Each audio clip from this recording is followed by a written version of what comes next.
Енді жалған әңгіме, иә, біз дейтін бет сүйістіріп отырған жоқпыз, ойнап отырдық, күліп, әзілдесіп, және де екеуміздің арамызда ешқандай сезім ештеңе жоқ. Сіз қорықпаңыз, айта беріңіз.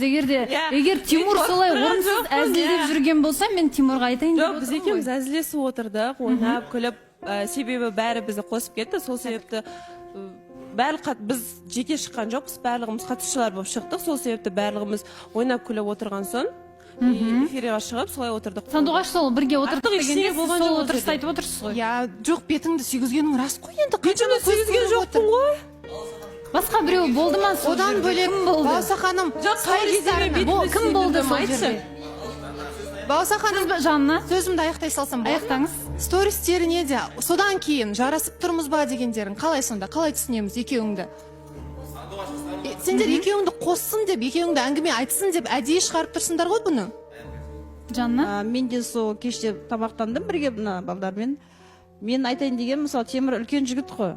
Үйтіп қызбен ойнап, үйтіп алдаудың қажет жоқ. Егер сенде сезім болмаса, ол кішкентай қыз сеніп қалады 18-де, әлі андай қатынаста болмаған қыз.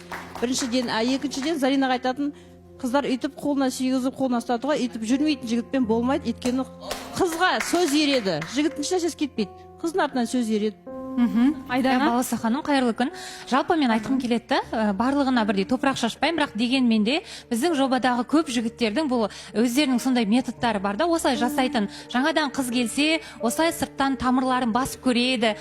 Бұл қыз қалай маған реагировать етеді екен, бұл да маған қадамдарын жасаймын екен деген секілді. Одан кейін, тамырын басып көрді Тимур деп ойлаймын сыртта Заринаның. Қызда кетер емес екен деген секілді. Қыздың да бір сезімі бар секілді, мүмкін ұнатып тұрма деген секілді. Мүмкін араларында бір нәрсе болғандықтан осы әңгіме ортаға шығып отыр деп ойлаймын. Және мына жерде отырған басқа 20 қатысушының да көзіміз соқыр емес, барлығымыз көріп жүрміз араларында қандай да бір көзқарастардың бар екенін, қастарынан шықпай жүрген деген секілді. Осының бәрін байқап жүрміз, бірақ айтқым келеді, бұл жерде Заринаға айтқым келеді, негізі олай алданып қалма деген келеді, өйткені мына жерде Жанеркенің де ситуациясы болды, білесіздер, Нұрдәулетпен сыртта қаншама әңгімелер болды, уәделер болды, бірақ ортаға келгенде еш нәрсе айтылмайды, жай ғана біз доспыз деген секілді. И соңында қыз келіп өз айтпаса, мысалы жігіттің тарапынан ондай мойындау болмай қалды. Мен олай қабылдаған жоқпын, дос ретінде қабылдап жүрген, үміттеніп қалған сенсің ғой деген. Соңында қыз кінәлі болып қалады. Сондықтан да мен Заринаға айтқым келеді, олай қатты үміттенбе деген секілді, және де